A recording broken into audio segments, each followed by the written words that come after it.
Good evening and welcome back to Reading the Scriptures. I am Brian. Thank you for joining me today. We're going straight to Luke chapter 7, so let's get excited about this and go. Luke 7. Jesus heals the centurion's servant. Jesus raises from death the son of the widow of Nain. He praises John the Baptist as more than a prophet. A woman anoints Jesus' feet, and he forgives her sins. Now when he had ended all his sayings in the audience of the people, he entered into Capernaum. And a certain centurion's servant who was dear unto him was sick and ready to die. And when he heard of Jesus, he sent unto him the elders of the Jews, beseeching him that he would come and heal his servant.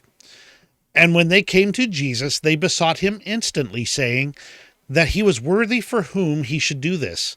For he loveth our nation, and he hath built us a synagogue.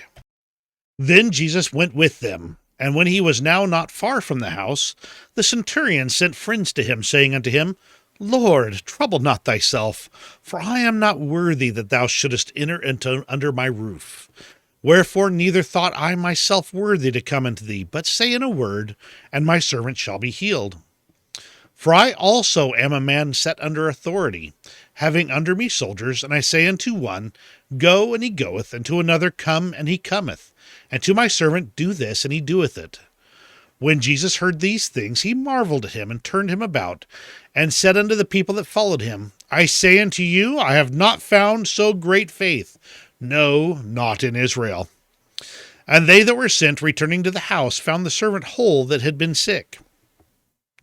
And it came to pass the day after that he went into a city called Nain, and many of his disciples went with him, and such people. Now when he came nigh to the gate of the city, behold, there was a dead man carried out, the only son of his mother, and she was a widow, and much people of the city was with her. And when the Lord saw her, he had compassion on her, and said unto her, Weep not. And he came and touched the bier, and they that bare him stood still. And he said, Young man, I say unto thee, arise.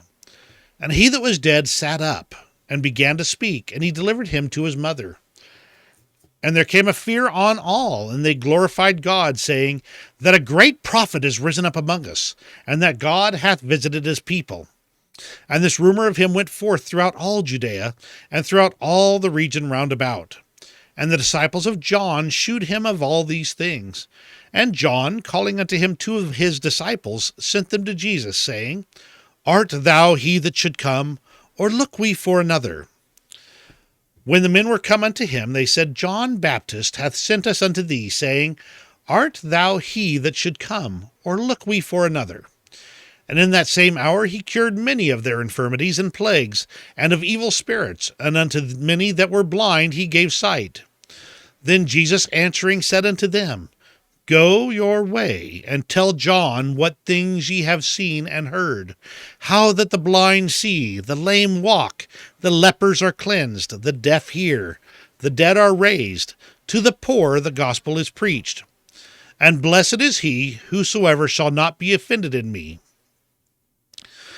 And when the messengers of John were departed, he began to speak unto the people concerning John. What went ye out into the wilderness for to see? A reed shaken with the wind? But what went ye out for to see?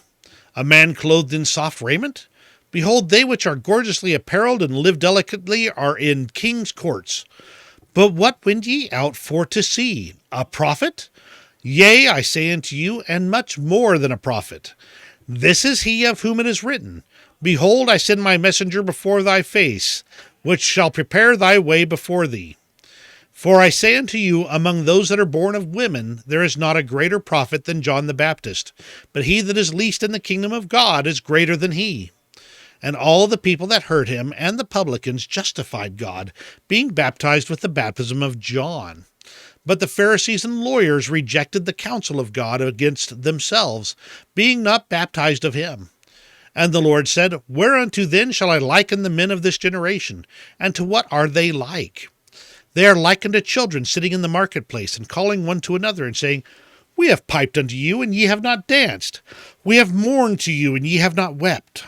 For John the Baptist came neither eating bread nor drinking wine, and ye say, He hath a devil.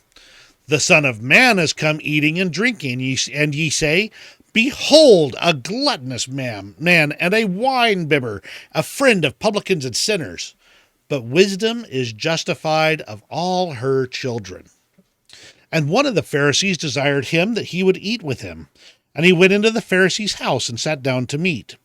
And behold, a woman in the city, which was a sinner, when she knew that Jesus sat at meat in the Pharisee's house, brought an alabaster box of ointment, and stood at his feet behind him weeping, and began to wash his feet with tears, and did wipe them with the hairs of her head, and kissed his feet, and anointed them with the ointment.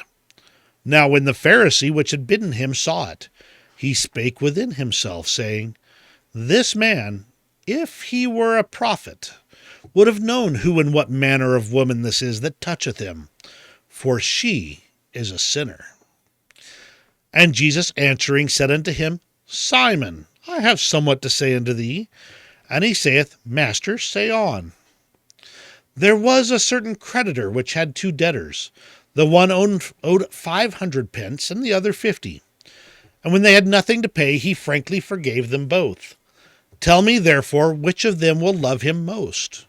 Simon answered and said, I suppose that he to whom he forgave most.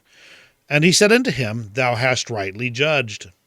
And he turned to the woman and said unto Simon, Seest thou this woman? I entered into thine house. Thou gavest me no water for my feet, but she hath washed my feet with tears, and wiped them with the hairs of her head. Thou gavest me no kiss, but this woman, since the time I came in, hath not ceased to kiss my feet. My head with oil thou didst not anoint, but this woman hath anointed my feet with ointment.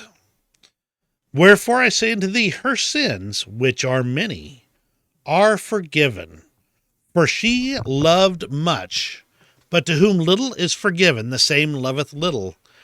And he said unto her, Thy sins are forgiven. And they that sat at meat with him began to say within themselves, Who is this that forgiveth sins also? And he said to the woman, Thy faith hath saved thee. Go in peace. Now, this is a great story at the end here with the sinner, the woman who was a sinner, and expressing how much one who has sinned much would be far more grateful than one who has sinned little and been forgiven. But what really struck me in this time is this phrase here, the poor have been preached the gospel. There we go. That's the word I was looking for. Let me see if I can find it now. I'm not seeing it at the moment, but one of the things they said here is that the poor have been preached the gospel. And that really indicates there was this class of haves and have-nots back then, where the poor didn't have the ability to go to the synagogue and receive ministering and receive teachings. Whereas if you had money and you had the means, you did. And Jesus said that this is been reversed, that the gospel is for all, poor, rich, bond, free, male, female, all people. And this is the message I thought was really interesting today. So thank you for joining me. Hope you have enjoyed this one today. We'll see you tomorrow.